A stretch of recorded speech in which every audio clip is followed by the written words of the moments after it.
Right, so this is problem 15 from chapter 9 of CFIN7. Rascal Clothing is evaluating a new weaving machine that costs $90,000. It's expected the machine will generate after-tax cash flows equal to $4,000 per year for 2 years. Rascal's required rate of return is 10%.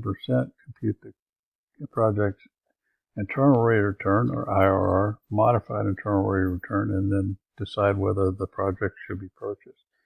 So equals IRR.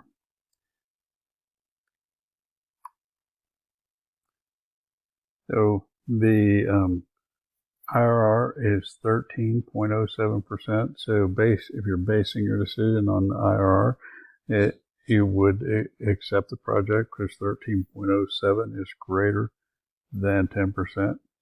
Now let's check the modified internal rate of return, or equals MIRR, and we capture the values, and then we hit comma, and the finance rate and reinvest rate.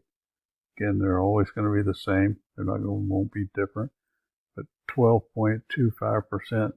So since we're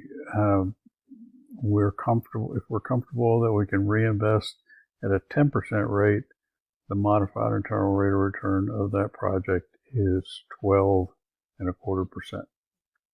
So we would purchase the project.